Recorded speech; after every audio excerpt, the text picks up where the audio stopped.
성경 봉독 마가복음 14장 38절 시험에 들지 않게 깨어있어 기도하라. 마음에는 원이로되 육신이 약하도다 하시고. 아멘. 하나님께서 주시는 자유와 평화가 여러분들 삶에 가득 넘치시기를, 또 힘이 되시기를 주님의 이름으로 축원합니다. 성령 강림절부터 성령을 주제로 묵상을 하고 있습니다.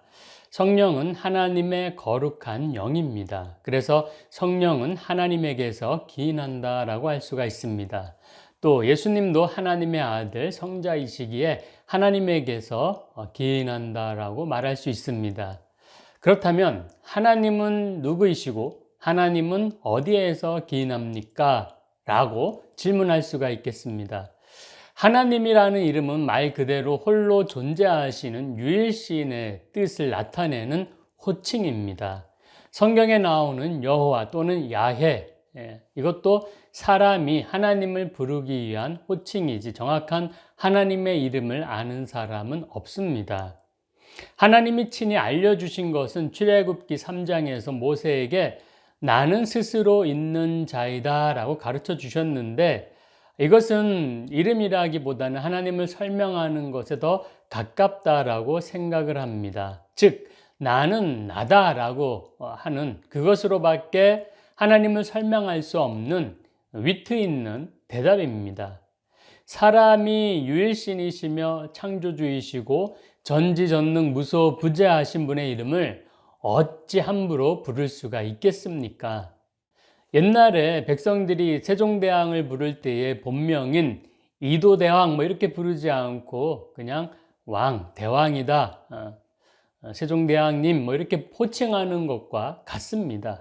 그런데 하나님이 알려주신 스스로 있는 자로 이해한다라는 것은 우리 사람에게는 어려운 일입니다. 그러나 요한일서에서 하나님은 사랑이시다라고 알려줌으로 이해가 편해졌습니다. 하나님을 우매한 인간이 이해한다라는 것은 불가능하지만 사랑이라는 성품으로 이해한다라는 것은 이해하기가 편하다라는 말씀입니다. 하나님이 스스로 계신 것처럼 사랑도 스스로 있는 것입니다. 사랑은 엄청난 힘이 있습니다. 그래서 하나님은 사랑이십니다. 성자 예수님도 사랑이십니다. 성령님도 사랑이십니다. 오늘 삼위일체 주일입니다. 삼위일체라는 신학적 용어를 이해하기는 어렵지만 성부, 성자, 성령이 모두 사랑이라고 이해하는 것으로서 삼위일체를 이해하시기를 부탁드립니다. 사랑이신 하나님을 믿는 그리스도인의 삶은 신앙생활을 해야 합니다.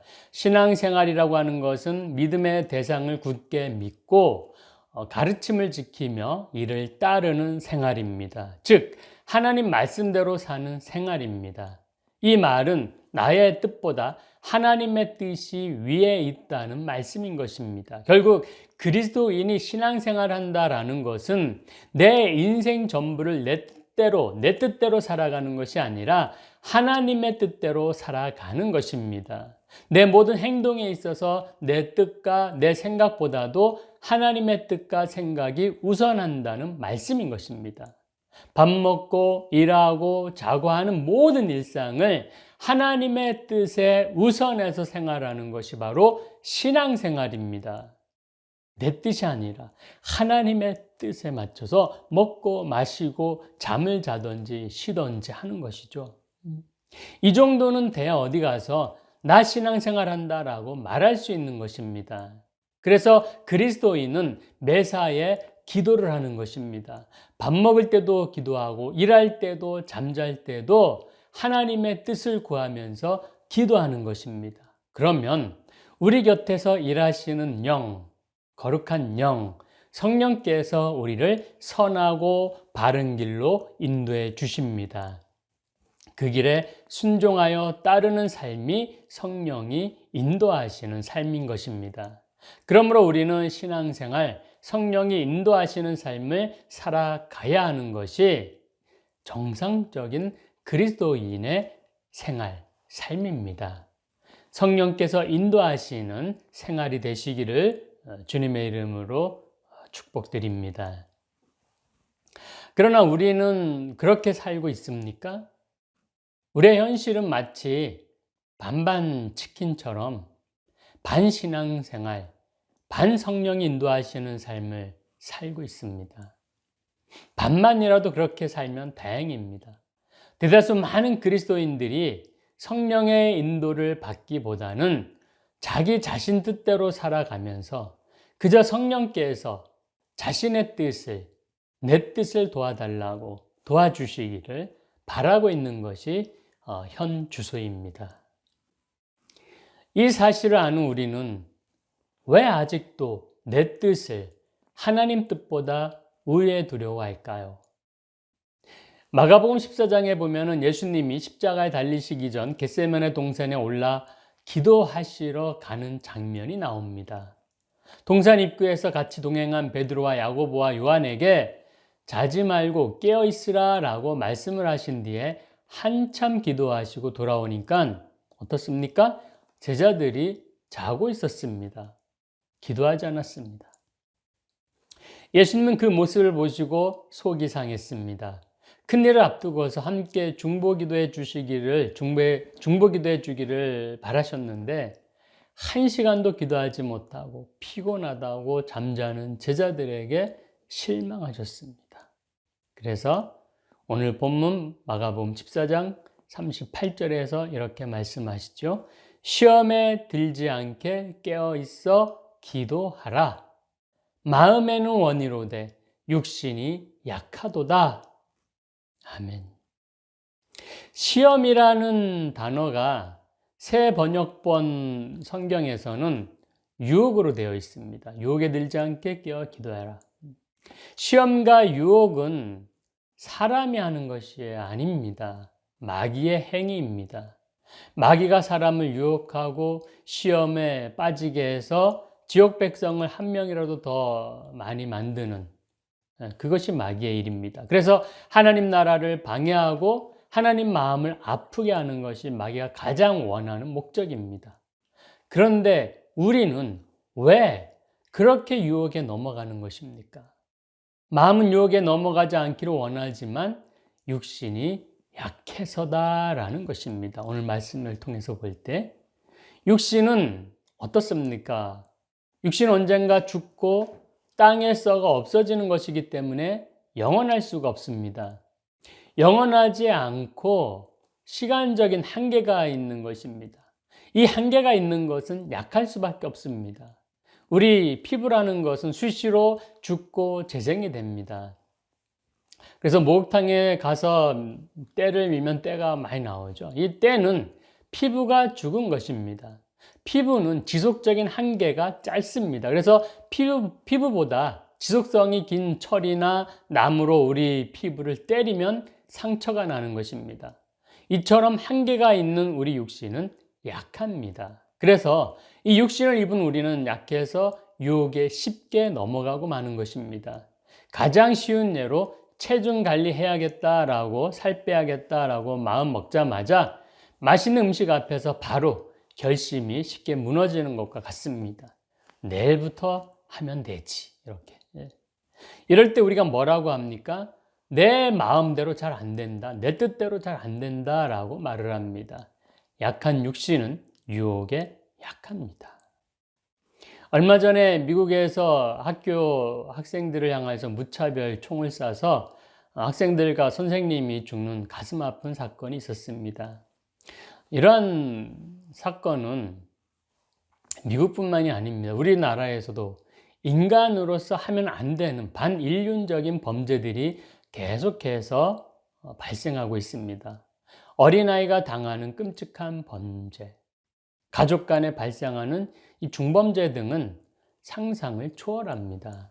예로부터 우리나라는 가족 간의 우애와 사랑이 정말 많은, 자랑할 만한 그런 나라였습니다. 먹고 살기 힘들어도 다른 나라의 핍박을 받아도 전쟁이 나도 내 가족 하나 살리고자 그렇게 챙기고자 그렇게 피땀 흘리던 가족애가 풍성한, 가족 사랑이 풍성한 그런 민족이었습니다. 그러나 이제는 다 옛말이 된 것 같아 보입니다. 현대에 이르러 우리나라 가족애가 많이 깨지고 가정이 분열되고 있다는 사실은 그냥 간과해서는 안 되는 정말 위태로운 상황에 이르렀다라는 것으로서 민감하게 받아들여야 하는 것입니다. 믿는 우리는 특별히 영적인 문제로 이해해야 합니다. 범죄가 발생하는 것은 범죄자가 내 마음대로 내가 움직여지지 않아서 그렇습니다. 범죄를 일으킬 때는 사람이 아닌 마귀의 조종을 받는 마귀의 꼭두각시 인형이 된 것입니다. 약한 육신이 내 마음대로 안 되고 악한 짓을 행한다라는 것은 마귀의 영적인 공격이 센데 그 공격에 졌기 때문입니다. 내가, 범죄자가. 영적 전쟁에서 가족은 최후의 보루라고 할 수 있습니다. 사랑은 하나님의 영역입니다. 그 사랑으로 똘똘 뭉친 가족은 마귀가 깨기 힘들어서 마지막 단계로 제쳐둔 곳입니다. 물론 이 사실에 대한 증거는 없습니다. 순전히 제 개인적으로 묵상하는 가운데 깨닫는 부분임을 말씀드립니다. 어쨌든 마귀는 가족의 사랑을 깨기 위한 장기 계획으로서 나라와 사회를 열심히 건드렸습니다. 흔들었습니다. 가족에 충실하지 못하도록 아버지의 경제를 흔들었습니다. 또 학교를 건드려서 양육이라는 명목으로 어머니와 아이들이 출세지향주의자가 되게 만들었습니다.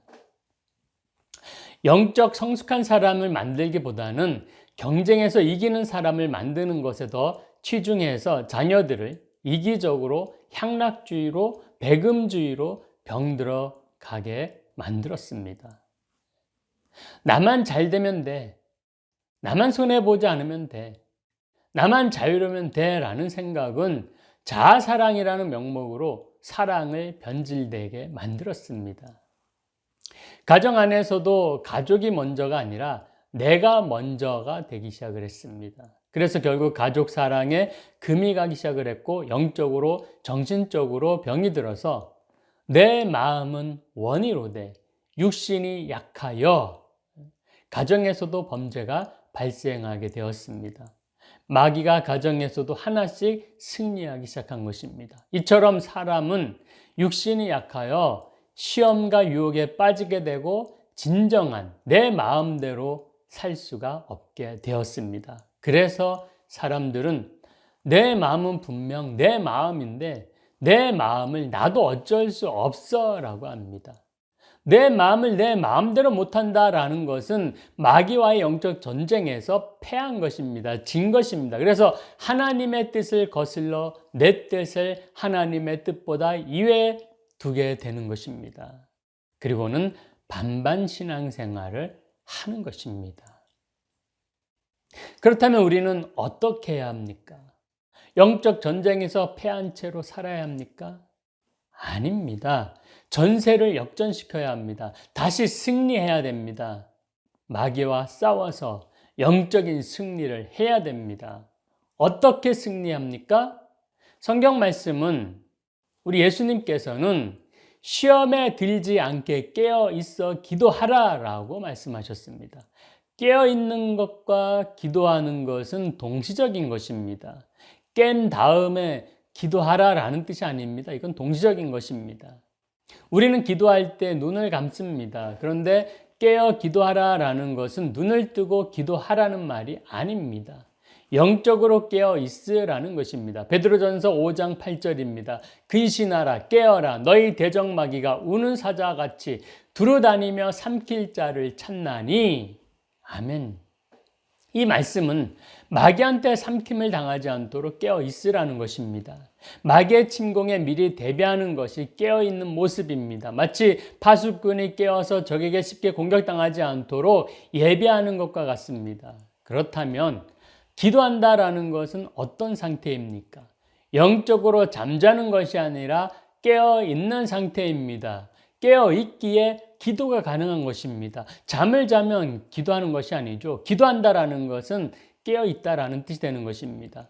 우리에게 갑자기 놀랄 만한 일이 발생할 때 나도 모르게 입에서 주여 하고 말이 튀어나오는 것은 그 순간 짧은 기도입니다. 그 짧은 순간의 기도가 가능한 것은 영적으로 깨어 있다라는 증거입니다.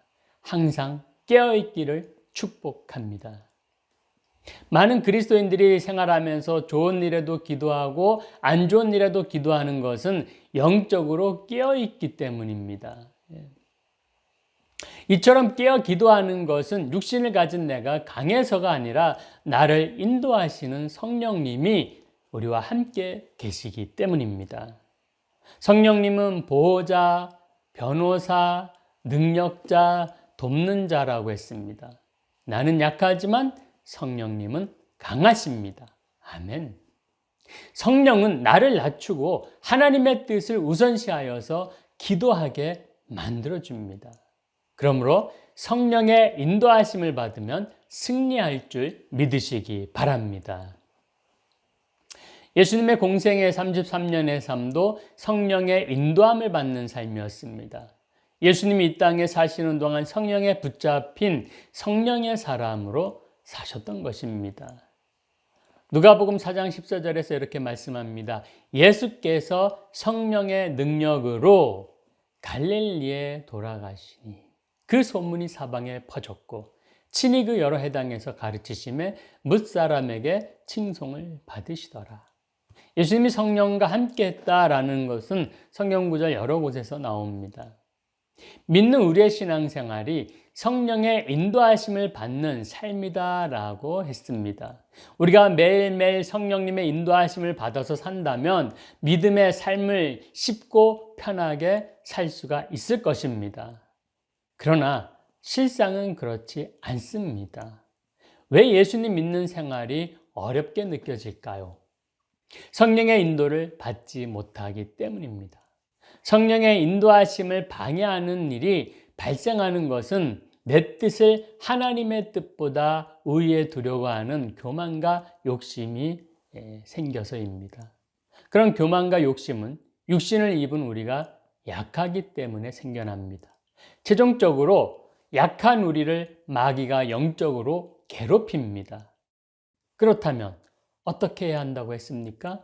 깨어 기도하라라고 했습니다. 깨어 기도할 때 성령이 강한 능력으로 역사합니다. 그래서 우리는 승리합니다. 승리할 수 있습니다. 아멘. 우리에게 성령이 없는 삶은 기름 없는 차와 같습니다. 아무리 차가 값비싸고 성능이 뛰어나고 좋은 차라고 할지라도 연료가 없으면 아무것도 아닙니다. 외형적으로는 멋있고 보기가 좋고 다른 사람이 볼 때에 좋은 차를 가지고 있네요 하면서 부러워한다 할지라도 실제로는 움직이지 못하고 사용하지 못하고 그냥 가만히 전시해 놓은 그런 차에 지나지 않는다라면 무슨 그게 자랑할 만한 차입니까? 오늘 우리들도 성령의 인도함을 받지 못한다면 남들이 볼 때는 예수 믿는 사람으로 보일지 모르겠지만 실제로는 아무 능력 없는 그리스도인의 구실을 하지 못하는 이름만 있는 전시용 성도가 될 뿐임을 기억해야 됩니다. 아르헨티나 유명한 목사님이신 후안 카를로스 오르티즈라는 목사님이 계십니다. 제가 좋아하는 목사님 중에 한 분이신데 이 목사님은 설교하시기를 성령의 인도를 받지 못하는 삶은 믿음의 생활로 연결되지도 못하지만 그것은 술 취한 사람이 아마존 밀림에 들어가는 것과 같습니다 라고 그렇게 말을 했습니다. 아마존은 아주 엄청난 정글이 있고 잘못하면 길을 잃어버려서 죽을 수도 있는 정말 무서운 그런 뱀이나 독충들이 있어서 위험한 곳입니다. 그런데 거기를 술 취해가지고 들어가면 딱 죽기 좋다라는 거죠. 그런데 성령의 인도를 받지 못하는 삶은 아마존 밀림에 술 취해서 들어가는 것과 같다라고 말을 했습니다. 성령의 인도하심을 받지 않는 삶은 중간에 길을 잃고 방황하다가 인생을 허비하다가 죽고 말 정도로 그만큼 위험하다라는 뜻입니다. 성령의 인도를 받지 못하는 신앙은 신앙생활을 끝까지 하지 못하고 결국 중간에 세상으로 돌아가 버립니다. 아니면 혹시나 하나님께 혼나지 않을까 하는 생각이 들어서 반은 포기한 반반 신앙생활이 되기가 쉽습니다. 우리가 신앙생활을 처음 하면 성령님이 우리에게 오셔서 강하게 역사합니다. 우리를 이끌고 가시기 위해서 여러 가지 방법으로 성령의 감동을 주십니다. 그리고 축복도 받게 됩니다. 그러나 받은 복으로 세상의 일이 바빠지면 성령의 감동을 거부하게 되고 성령의 인도하심을 받지 못하게 되어서 성령의 역사도 점점 멀어지게 됩니다. 그래서 예수님께서 말씀하시는 것입니다. 항상 깨어 있어 기도하라. 성령의 인도하심을 못 받는 일이 일어나기 전에 대비해야 한다라는 것입니다. 요 며칠 제 마음이 무거워서 오늘 설교 준비도 참 힘들게 시작을 했습니다. 저희 아버지가 2주 전에 뇌출혈로 쓰러지셔서 아직까지 코마 상태이기 때문입니다. 열심히 기도는 했지만 내 뜻을 더 주장했다라는 생각이 들었습니다. 그리고 회개하고 하나님의 뜻에 온전히 맡겼습니다. 성령께서 우리 아버지를 잘 인도해 주시기를 구하고 어떤 결과이든 순종하고 감사한다라고 그렇게 기도했습니다. 목회자로서 평생을 사신 분이니까 마지막까지 하나님 영광을 나타낼 줄로 믿습니다. 사랑하는 여러분들도 성령의 인도하심을 따라 경건한 믿음 생활, 복된 생활을 하시기 바랍니다. 성령에 예민하시기를 바랍니다. 성령에 귀 기울이시고 순종하시기 바랍니다. 성령께서 감동을 주실 것입니다. 내 뜻을 하나님 뜻보다 위에 두지 않도록 깨어 기도하시기 바랍니다. 깨어 있지 않으면 우리는 마귀의 시험에 빠져서 마음은 원하는데 뜻대로 안 됩니다 하고 주저앉게 됩니다. 우리는 예수님을 본받아 살아가는 그리스도인들입니다. 예수님도 성령의 인도하심을 받았으니 우리도 성령의 인도하심을 받는 것이 마땅합니다. 항상 깨어 기도함으로써 성령의 인도하심을 받는 복된 신앙생활이 되기를 주님의 이름으로 축원합니다. 축원합니다. 기도하시겠습니다.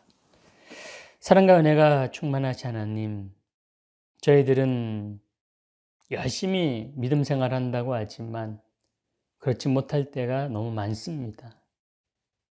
우리의 뜻과는 다릅니다. 너무나도 연약하고 또 악한 모습을 보일 때가 많이 있습니다. 우리가 약하기 때문입니다. 육신을 입은 우리가 약하기 때문입니다. 마음은 원인데 육신이 약합니다. 우리 예수님께서 그래서 말씀하십니다. 깨어있어 기도하라. 깨어있어 기도하라. 하나님, 저희들 깨어 기도함을 통하여서 항상 성령님의 인도를 받게 하여 주시옵소서. 성령께서 인도하시는 그 삶을 따라서 믿음으로 살아갈 수 있도록, 그래서 영적인 승리를 할 수 있도록 하나님 저희들과 함께 하시고 도우시고 이루해 주시고 힘과 능력을 더하여 주시옵소서. 감사드리며 예수님 이름으로 기도드리옵나이다. 아멘.